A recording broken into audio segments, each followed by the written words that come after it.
ဘီလီယံနာ CEO တယောက်ဟာဇိမ်ခံရောင်းဆိုင်တစ်ဆိုင်တွေကိုလမ်းလျှောက်ဝင်လာရင်ကောင်တာမှာရှိတဲ့အယောင်စာရေးမလေးကိုမြင်မြင်ချင်းပဲစိတ်ဝင်စားသွားခဲ့ပါတယ်။သူမရဲ့ဖုန်းနံပါတ်ရဖို့မျှော်လင့်ချက်နဲ့သူဟာပကြီးကားတစ်ချက်ကိုအဲ့ဒီဆိုင်မှာတမင်တကာခြံထားခဲ့ပါတယ်။သူထင်ထားတဲ့အတိုင်းပဲအယောင်စာရေးမလေးကအဲ့ဒီပကြီးကားကိုတွေ့သွားပြီးသူ့ရဲ့ရုံးခန်းစီကိုကိုယ်တိုင်ကိုယ်ကျလာပို့ပေးခဲ့ပါတယ်။ CEO ကသူမကိုတွေ့လိုက်ရတဲ့အချိန်မှာပဲသူ့ကုမ္ပဏီရဲ့လုပ်ငန်းလိုင်စင်တွေအခွန်မှတ်တမ်းတွေနဲ့သူ့ရဲ့အရင်ကရေးစားဟောင်းတွေအကြောင်းစုံအထိအကုန်ထုတ်ပြပြီးသူ့ကိုယ်သူအကျယ်တဝင့်မိတ်ဆက်ပါတော့တယ်။အဲ့ဒီလိုမမျှော်လင့်ပဲအကုန်ဖွင့်ပြောလိုက်တာကြောင့်အယောင်စာရေးမလေးဟာအံ့အားသင့်သွားပြီးဒီ CEO ကသူမကိုစိတ်ဝင်စားနေပြီဆိုတာကိုချက်ချင်းပဲသဘောပေါက်သွားခဲ့ပါတယ်။သူမကတထေးကောင်လေးနဲ့လက်ထပ်ဖို့အမြဲတမ်းအိမ်မက်မက်ခဲ့သူဖြစ်တာကြောင့်အရန်ကိုစိတ်လှုပ်ရှားသွားပါတယ်။သူမဟာချက်ချင်းပဲသူမရဲ့နောက်ခံကြောင်းအရာတွေကိုပြန်ပြောပြပြီးတုံ့ပြန်ပါတော့တယ်။သူမရဲ့လင်မြန်တဲ့တုံ့ပြန်မှုကြောင့် CEO ကသဘောကျသွားပြီးသူမအပေါ်ကိုလို့တောင်စိတ်ဝင်စားလာခဲ့ပါတယ်။သူမဟာသူ့ရဲ့ရည်စားဖြစ်ဖို့တတ်မှတ်ချက်တွေနဲ့အကုန်ကိုက်ညီတယ်လို့ပြောလိုက်ပြီးနောက်ပတ်ဂျာတာပလေးနေမှာတရားဝင်ချင်းတွေ့ဖို့ကန့်လန့်လိုက်ပါတယ်။ပြန်လာပြီးတဲ့နောက်မှာလည်းအယောင်စာရေးမလေးဟာအိမ်မက်မက်နေတယ်လို့ခံစားနေရဆဲဖြစ်ပါတယ်။ချိန်ထားတဲ့နေ့ရောက်တဲ့အခါမှာတော့အယောင်စာရေးမလေးဟာမတော်တဆ15မိနစ်လောက်နောက်ကျသွားခဲ့လို့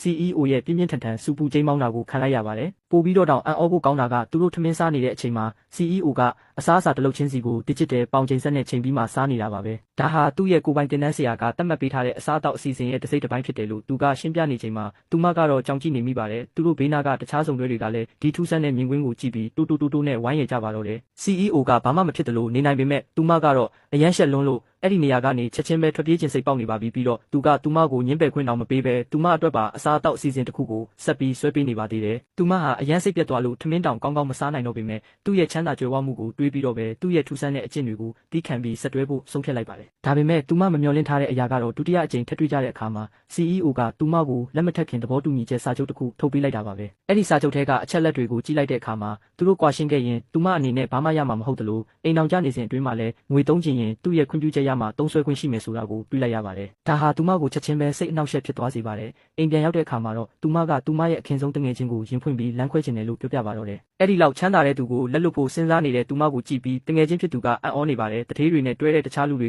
ကစိန်ခံလက်ဆောင်တွေရကြပေမဲ့သူမရတာကတော့စာချုပ်တွေနဲ့စည်ရင်းစရာတွေပဲဖြစ်တယ်လို့သူမကပြန်ရှင်းပြပါတယ်။သူမရဲ့တငယ်ချင်းကတော့ဦးတက်မတက်ဝိုင်းရပါတော့တယ်။တတိယအကြိမ်ချင်းတွေ့တဲ့အခါမှာတော့သူမဟာတမင်တကာနာယူဝက်လောက်နောက်ကျပြီးမှရောက်သွားခဲ့ပါတယ်။သူမကထပ်ပြီးအဆူခံရမယ်လို့ထင်ထားပေမဲ့ CEO ကမမျှော်လင့်ပဲလက်ထပ်ခွင့်တောင်းလိုက်တာကြောင့်အံ့ဩသွားရပါတယ်။သူမဟာအကြောင်းသွားခဲ့ပေမဲ့သူကတော့အိမ်အောင်ရေးအကဲဖြတ်တဲ့စနစ်တစ်ခုကိုသူကိုယ်တိုင်တီထွင်ထားပြီးသူမကအမှတ်60ရထားလို့ပါလို့ရှင်းပြပါတယ်။အချက်လက်တွေအရသူမဟာသူ့အတွက်အသင့်တော်ဆုံးဘဝလက်တွဲဖော်ဖြစ်တယ်လို့သူကဆက်ပြောပြတဲ့အခါသူမပို့ပြီးတော့တောင်အံ့ဩသွားရပါတယ်။ဒါကိုကြားလိုက်ရတဲ့အခါမှာတော့ဒါဟာတကယ်ကိုအတီလင်းလက်ထပ်ခွင့်တောင်းတာပဲဆိုတာကိုသူမနောက်ဆုံးမှသဘောပေါက်သွားပါတော့တယ်။ CEO ကသူမအပေါ်ဘလောက်အထိတေချာနေလဲဆိုတာကိုမြင်လိုက်ရတဲ့အခါမှာတော့သူမရဲ့အခင်းဆုံးတငယ်ချင်းကိုကူညီဖို့ဆုံးဖြတ်လိုက်ပါတယ်။သူမရဲ့တငယ်ချင်းလုပ်နေတဲ့ project မှာအခက်အခဲဖြစ်နေပြီးဒေါ်လာ9 သန်းလောက်ယင်းနှိမ့်မြုပ်နှံမှုလိုအပ်နေတယ်ဆိုတာကိုသိထားတာကြောင့်ဒါကို CEO ကိုပြောပြလိုက်ပါတယ်။အံ့ဩစရာကောင်းတာကသူကပြက်သားညင်းလိုက်ပြီးလက်မထက်ခင်စာချုပ်ရဲ့အခန်း1အပိုက်9အရာလက်မထက်ခင်မှာသူမအတွက်ဘလို့ငွေကြေးတာဝန်မှမရှိဘူးလို့ပြန်ပြောလိုက်တာပါပဲ။သူမကအဲ့ဒီပတ်စံကိုချေးယူပါမယ်လို့ပြောပေမဲ့လည်းတကယ်လို့သူမတငယ်ချင်းရဲ့ project ကရှုံးနေသွားပြီးပတ်စံတွေပြန်မရခဲ့ရင်အဲ့ဒီအရှုံးကိုဘသူကတာဝန်ယူမှာလဲလို့